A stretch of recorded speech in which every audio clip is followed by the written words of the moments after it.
He's a hip-hop artist who's gone from painting pictures with his flow to curating paintings and other works of fine art. Here to talk about his involvement with Damon Dash's Poppington Gallery is rapper and art curator Derrick B. Harden. Welcome to the show. Welcome. Thank you for having me. Thank you for having me. So you gotta explain this. How does someone go from hip-hop artist to fine art curator? Do they have a lot of similarities in the disciplines? They do have a lot of similarities, but for me, my experience has been love has got me here. So it was a particular romantic relationship that had me wanting to keep up with the Joneses. So the art world was a place where I just dived into to keep up with the Joneses, and then I became a fixture in that community. Huh, okay. Really? Yeah. Now okay, so tell me, y'all, I want the gossip. Now what happened? What did she do? Did she make a lot of money? How did it work? I can't say that, but from the beginning, it was just to, again, it's to, you know, to impress a girl. So, that's what it was. So the community was very impressive at the time, and I was at odds with my recording deal, so I still wanted to be popular in this girl's eyes. So when the opportunity presented itself, I happened to be house sitting for a person that was very popular in the art, Heidi Cody, and one thing led to another, and it just became my world. I eventually broke up with the girl. See. That's all right. She kept the art. But you didn't break up with the art. I didn't break up with the art. I did become very, very popular, and I remember one time where in 2011 I made the cover of Our Town Downtown newspaper and the cover story. So I guess she had seen it on the train, and she calls me, and she's like, "Oh, I'm so proud of you." I had the worst rebuttal. What'd you say? I don't even want to say what I said, but I just had the real logical bubble, like, can I see you again in a particular setting? Oh, dang. Yeah. Well, you know, you did it to impress a girl, but a lot of other rappers and hip-hop artists are really getting into the art scene. You know, Picasso Baby with Jay-Z, Swizz Beatz is in it. I mean, a lot of people. When I came into the arts, it was not too much urban culture. I mean, I came into the arts around the same time Dame came into the arts on his own. So what is leading to this popularity all of a sudden of everybody thinking it's cool to rap about fine art? I mean, I think the art world was a part of hip-hop, if I'm not mistaken, when Russell was making moves in early of hip-hop. Because when you think about where would you showcase this type of rap vibe, you would say probably a gallery or sort of community of people that are, you know, expressionists. So I think they started in the art world a little bit in New York as far as. Now, you know, you're the curator for Damon Dash's Poppington Gallery, right? I curate with them, correct. What brought you and Damon together? The art world. So that's that fusion that we are currently talking about. Like that fusion, like Dame is an ill dude. Like, I don't know, man. That dude, I don't know how he sleeps or if he sleeps. I don't know if he hangs upside down. This dude is amazing. He was in the arts before anybody. Before I even can contribute to what's going on. I found my new recording deal in the arts. So that's what makes what me and Damon are doing so special. How did you guys originally hook up? Was it through the music and through the recording? Through the arts as a popular curator. You just met him somewhere, or? No, people that work for him know me as far as curating and thought it would be a great marriage. And you're also on his music label, which is Dear Derrick and the Band, which you're listed under. So tell us about your music and how you and Dame also do music and art. What I do with my music, well, what the plan is that with the curation of my shows, I'm going to do a whole scale of mediums. So it's art show, album, film, and also fashion. So just combining, because, you know, you come in, when I first came into the game or the industry, as people say, I never knew that you could be, they used to say, don't do all this, don't do, you know, do one thing. Yeah, focus on one thing. Yeah. And I was kind of against that because I'm from Brownsville, East New York. Like, if I don't do multiple things, I'm wound up on the dark side. I don't know what y'all talking about. So I just followed my heart and just did multiple things. And I want to tell kids and people coming up that it's okay to do everything. Even though they say we live in a world where they say, no, no, no, this looks like you're not focused. Sometimes that's the focus, is doing all of this. So yeah, that's what we're doing for as far as the music. I got the Jamie project coming out. It's the album. The album is named after a woman that I'm currently dating.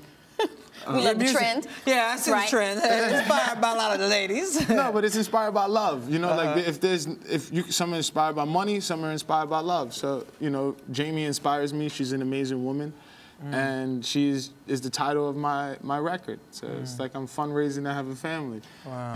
Now we're going back and forth from art to music, art to music. So tell us more about what we can see at the Poppington Gallery. And they're doing a new artistic kind of space there. And how does that affect what's going on in it? Currently we have BK the artist did some artwork for Smoke DZA's new record that came out. I believe it's like Dream Zone is Achieved.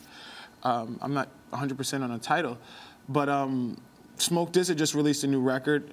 BK the artist just did some artwork for it. It was a one-night thing. It'll probably carry out to the week. But up and coming, we have David Barnett, who is putting together some work for a comic book, Pilot Talk, his Currencies album that Damon had released in about 2009 or 2010.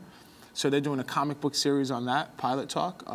So you can expect from that. And the Jamie Project also will be an art show at Poppington very shortly. Now, I have to ask, okay, because I am ignorant. I have not got on the train. I didn't meet the girl or the guy that got me into it. So I don't quite understand. Now, what is the process for, first of all, what does a curator do? A curator? Let's begin at 0. Okay, a curator basically, from my knowledge, I am still learning. So I want you to be clear on that. A curator connects the dots between a gallerist, the gallery, and the artist. I'm the middle person that can communicate with the gallery. And I give you a shot in your paintings, and I say, yo, can she have a show? And you say, Derrick, you know, thank you for helping me last time. Or if you're uber talented, they say, I'm excited to have that, and then that's it. So what's the process of setting up like an exhibit? Painting walls, taking down the current exhibit, that'd probably be it. Making press release and inviting people and trying to sell some art. Okay. Yeah. Interesting. All right, so now I want to get into a little bit into your background because you have to cover that. You did this without any type of formal education. I know you said you're still learning, but is it true that you dropped out of high school? High school, what grade is high school? Ninth grade. Yeah. I guess so. Yeah. That explains it all. No. I didn't go to those grades, no. No, because I was thinking, is that 7th grade or is that 9th grade? Yeah, I did I had like 4 credits in high school. And I never finished. I never went to get a GED. Why did you not finish, and how did that affect your career and your future? It didn't affect my future and career. I'm on a rise. Right.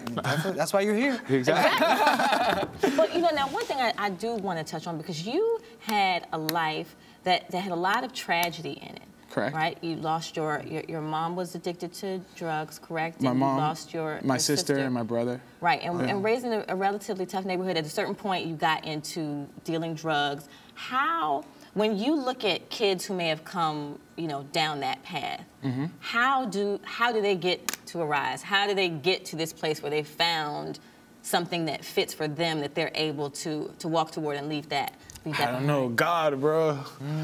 I don't know. It's just God. You know, it's something like God knows all. He's the, you know, he can turn events. So what brought you out? What changed your life? That path, when you're going down that path of darkness, what was it for you that you said, I'm not going to do this anymore? I saw different things. I went to the Fresh Air Fund as a kid, you know, so like even though being from Brownsville, East New York, I was a part of the Fresh Air Fund. I went to school in Bensonhurst. So it was a little bit different for me. I didn't see a predominantly black community, so I always had outer resources that I could tap into. So what would you say to other kids that are going through some of the same hard times that you went through? Try to diversify your, you know, your communities and the people that you're around. That would be the only thing, and then it's just, you gotta live it. You know, sometimes you gotta just take risks to you know, to do different things and taste different foods, and even trying a different food could have you somewhere else in life. Sometimes it's that simple. Wow. Well, let me ask you. So, you know, because I need to go out and buy some art and, you know, and increase my life. You got to come down to Poppington. So, who's the best artist out right now that you say? Best artist? Best artist, up and coming. Who's the name to watch for? Best artist, man. BK the artist would be one of them. Write that down. BK the artist. BK the artist. BK the artist. David Barnett is really good. Okay, heard of David Barnett. All right, well, what about you? That's your artist. Now, what about your hip-hop artists? Who are some of those artists we should be either on the come or just your favorite all-time? My favorite all-time artist is Derrick and the band. This dude is the man. Of course. Like, well, where can we check out some of your stuff at? You could go on Audio Mac. I have a new project that is a little promotional project that's currently out called Half a Kilo. It's a story about meeting half the potential. So it's not the whole kilo. It's half. Half I didn't have enough money for the whole thing. Right. I was able to buy half. It's not telling the kids well, to we're buy definitely going to check out your kilos metaphor. and your It's a metaphor. Right. Thank you so much for joining us. Thank you for having me. I appreciate it. All right, we'll be right back with more Arise Entertainment 360.